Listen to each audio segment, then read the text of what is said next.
আমরা তো শিয়ালের সাথে কিছুতেই পেরে উঠছি না।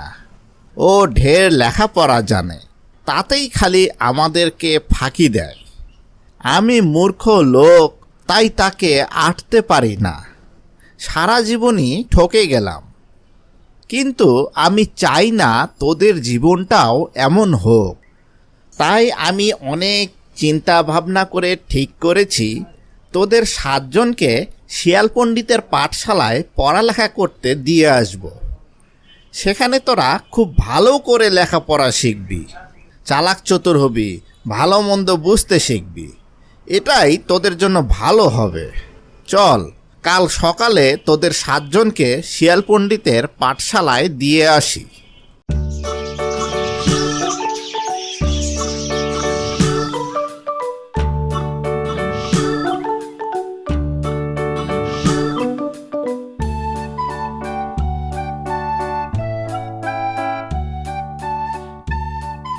শিয়াল পণ্ডিত, শিয়াল পণ্ডিত, বাড়ি আসো। কে এলো এত সকালে? যাই গিয়ে দেখে আসি। কি ভাই, কি মনে করে? ভাই, এই আমার ছেলে 7টাকে তোমার কাছে এনেছি। মূর্খ হলে করে খেতে পারবে না, তাই তুমি যদি এদেরকে একটু লেখাপড়া শিখিয়ে দাও। সে আর বলতে, আমি যত বড় পণ্ডিত, 7 দিনে 7 জনকে পড়িয়ে পণ্ডিত বানিয়ে দেব। তুমি কোনো চিন্তা করো না। তুমি তোমার ওই 7টা ছানাকে আমার এখানে রেখে যাও। তোমার কথা শুনে আমি খুব খুশি হলাম। তাহলে আমার ছানা 7টা তোমার কাছে থাকলো, আমি বাড়ি চললুম। আর রোজ এসে একবার করে ওদেরকে দেখে যাব।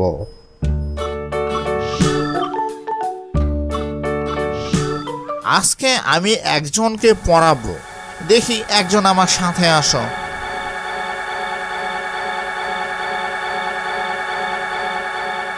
পড়ো তো বাবু। কানা খানা গানা ঘানা, কেমন লাগে কুমির ছানা। কানা খানা গানা ঘানা, কেমন লাগে কুমির ছানা।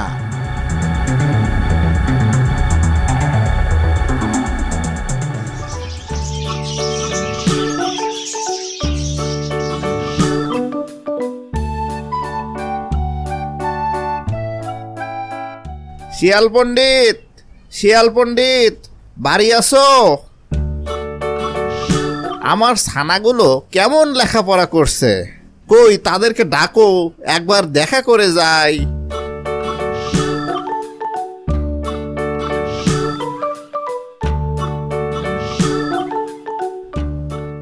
এই 1,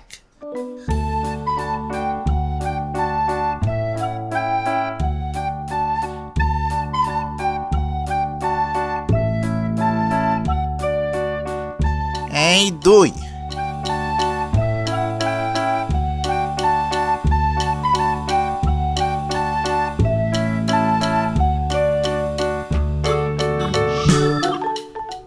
এই 3,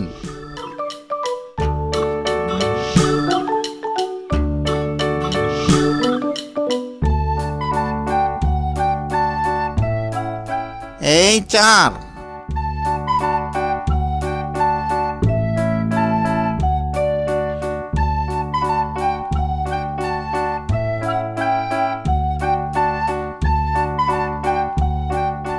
এই 5,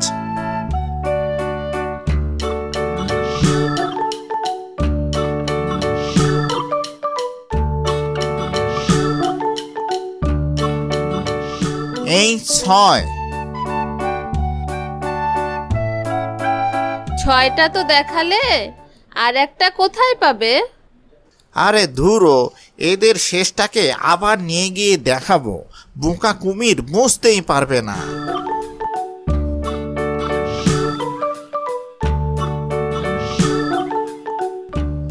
এই হলো তোমার 7। বাহ বাহ, আমার 7টা ছানাই বেশ ভালো আছে দেখছি। যাই, আমি বাড়ি যাই, কাল আবার আসবো। আজকে আমি আরেকজনকে পড়াবো। দেখি বাপু, একজন আসো তো আমার সাথে।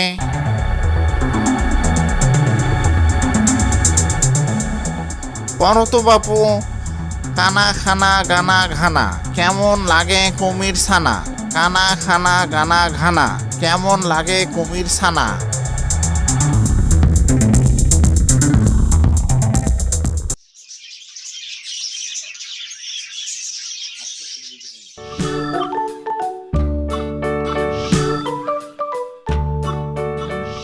শিয়াল পণ্ডিত, শিয়াল পণ্ডিত, বাড়ি আছো?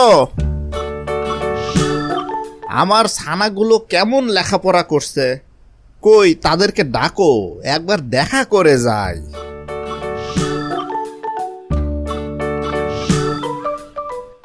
এই এক,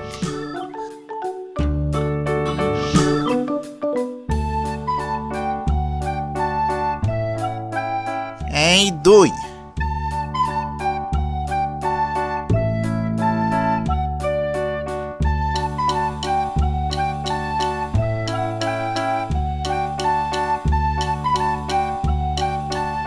এই তিন,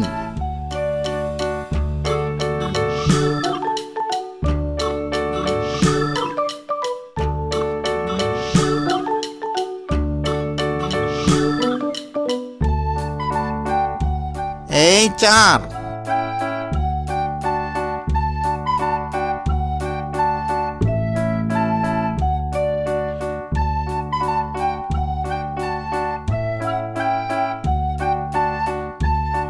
এই পাঁচ,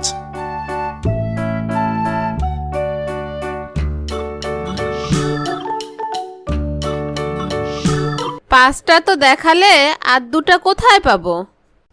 আরে ধুনো, এদের শেষটাকে আর দুইবার নিয়ে গিয়ে দেখাবো, বোকা কুমির বুঝতেই পারবে না।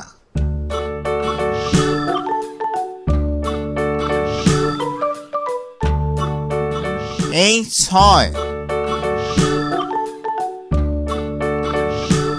আর এই হলো তোমার সাত।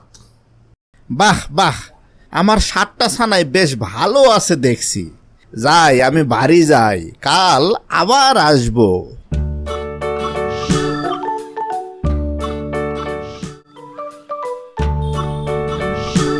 এভাবে শিয়াল প্রতিদিন একটি করে কুমির ছানা খেয়ে ফেলে। খেতে খেতে যখন মাত্র একটি অবশিষ্ট থাকলো, সেটিকে সে 7 বার নিয়ে গিয়ে কুমিরকে দেখালো। এই হলো তোমার 7। বাহ বাহ, আমার 7টা ছানায় বেশ ভালো আছে দেখছি। যাই, আমি বাড়ি যাই, কাল আবার আসবো।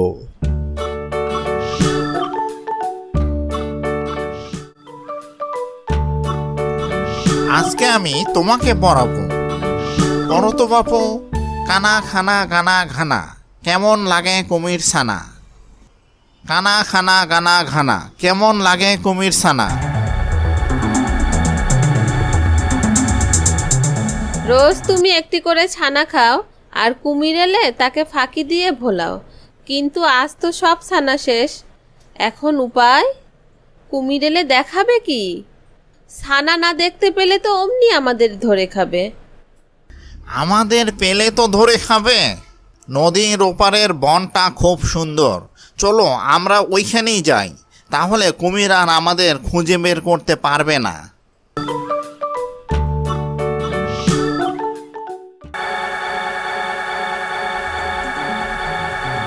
শিয়াল পণ্ডিত, শিয়াল পণ্ডিত, বাড়ি আছো? শিয়াল পণ্ডিত, ও শিয়াল পণ্ডিত, কি ব্যাপার, কেউ কথার কোনো উত্তর দিচ্ছে না কেন? যাই, গর্তের ভিতরে গিয়ে দেখে আসি।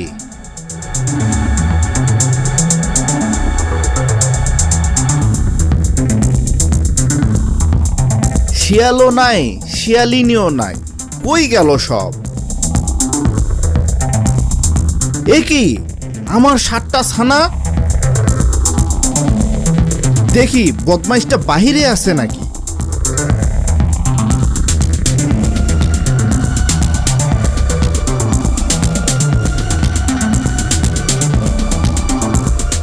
ওই যে ওই যে শিয়াল আর শিয়ালিনী সাঁতরে নদী পার হচ্ছে। জলের নিচে ছুটতে কুমিরের মতো আর কেউ পারে না।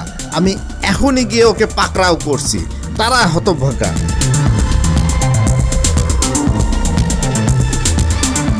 শিয়ালিনী শিয়ালিনী, আমার লাঠি গাছা ধরে কে যেন টানাটানি করছে। লাঠিটা মনে হচ্ছে নিয়েই যায়। তাই তো পা ধরতে গিয়ে লাঠি ধরে ফেলেছি। শিগগিরই লাঠি ছেড়ে পা ধরি।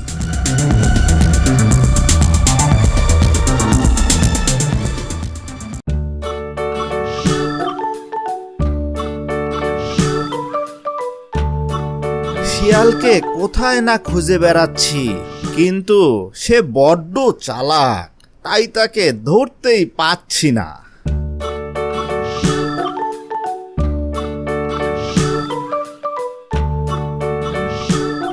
যাক, অবশেষে ওই হতচ্ছাড়াদের পাওয়া গেল, কিন্তু আমাকে দেখলেই তো ওরা দৌড়ে পালাবে। আমাকে বরং নতুন একটা ফোন দিয়ে আটতে হবে। কাল আমি ওখানে গিয়ে হাত পা ছড়িয়ে মরার মতো পড়ে থাকবো। তখন মরে গেছি ভেবে ওরা আমাকে খেতে আসবে, আর কাছে আসলেই ও বেটাকে ধরে ফেলবো।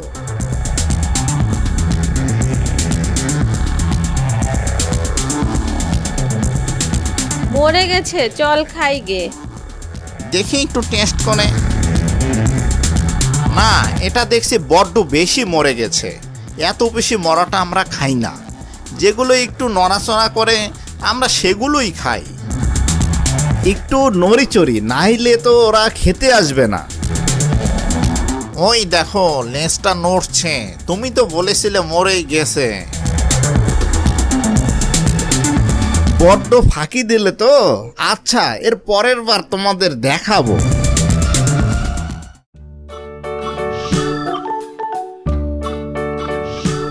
শিয়াল রোজ রোজ এখানে জল খেতে আসে। কাল এখানে জলের নিচে লুকিয়ে থাকবো। জল খেতে আসলে ও বেটাকে ধরে ফেলবো।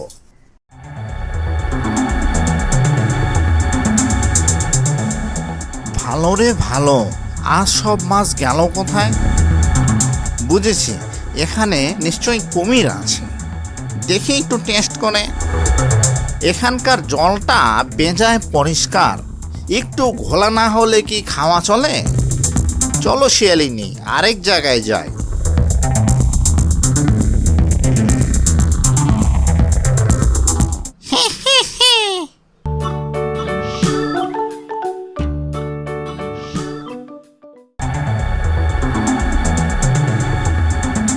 আগের বার পানির নিচে ছিলাম তো টের পেয়ে গিয়েছিল।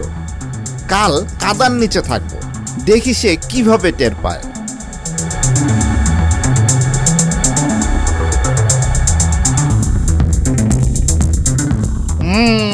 মনে হচ্ছে ওখানে কুমির আছে। দেখি একটু টেস্ট করে। ওখানে কাঁকড়া নেই, থাকলে দু একটা ভাসতো।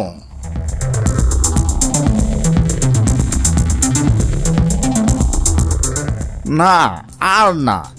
এমনি করে বারবার শিয়ালের কাছে ঠকে গিয়ে আমি বেশ লজ্জায় পড়ে গেলাম। এখন আর কি করে মুখ দেখাবো? তার চেয়ে নিজের ঘরের ভিতরে গিয়েই বসে থাকি।